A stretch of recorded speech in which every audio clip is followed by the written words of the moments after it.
চলো ভাই, তোমাদের মাঝে আবারও ইন্টারেস্টিং একটা ভিডিও নিয়ে চলে এসেছি। গল্পের নাম হলো মায়ের শেষ চিঠি। হেমন্তর সেই বিকালবেলাটা যেন আজও চোখের সামনে ভাসে। মায়ের মুখটা মনে পড়লেই বুকটা হাহাকার করে ওঠে।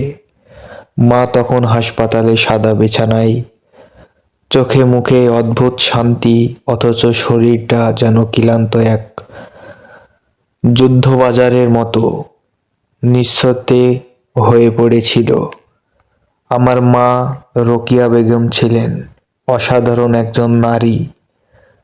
জীবনের প্রতিটা কঠিন অধ্যায় তিনি ছিলেন চুপচাপ, ধৈর্যশীল।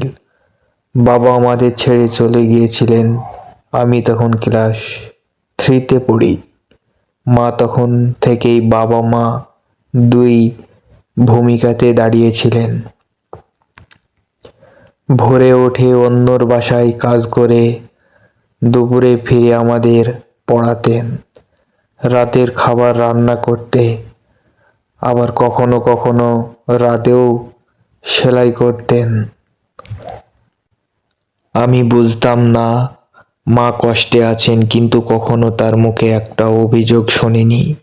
তিনি সব সময় বলতেন, তুই মানুষ হবি রিফাত, আমি আর কিছু চাই না। মায়ের শরীর খারাপ হতেই শুরু করেছিল বছরখানিক আগে, কিন্তু তিনি তো গোপন রেখেছিলেন। আমার মাস্টার্স শেষ হয়েছে সবে, একটা চাকরির ইন্টারভিউ দিয়েছিলাম। মা বলেছিলেন, তুই আগে চাকরি কর, আমিও ঠিক আছি। অথচ তখন তার ক্যান্সার, থাইরয়েড স্টেজ চলে গেছে, সেটা তিনি জানতেন না। আমিও জানলাম তখন কিছু করার ছিল না। হাসপাতালের শেষ কয়েকদিন মা প্রিয় কথা বলতেন না। শুধু একদিন আমার হাতে একটি চিঠি ধরিয়ে দিয়ে বলেছিলেন, এটা বাড়ি গিয়ে পড়িস। আমি ভেঙে মন নিয়ে চিঠিটি নিয়েছিলাম, কিন্তু পড়ার সাহস পাইনি। মা মারা গেলেন এক রবিবার সকালে। সবকিছু শেষ, মনে হচ্ছিল আমি পৃথিবীর সবচেয়ে একা মানুষ।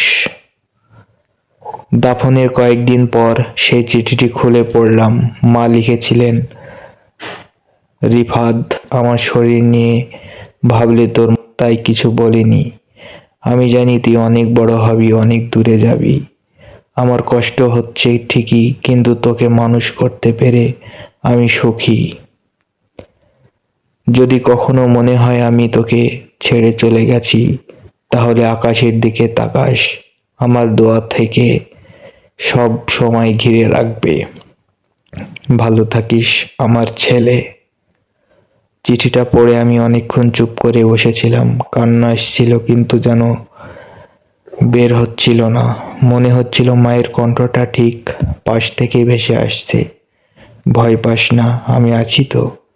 মা নেই, কিন্তু তার দোয়া, ভালোবাসা আর সেই চিঠির প্রতিটা শব্দ আজও আমার চলার প্রাণ। আমি জানি প্রতিটি সফলতার পেছনে আমার মায়ের নীরব ত্যাগ আর অশ্রু জল মিশে আছে।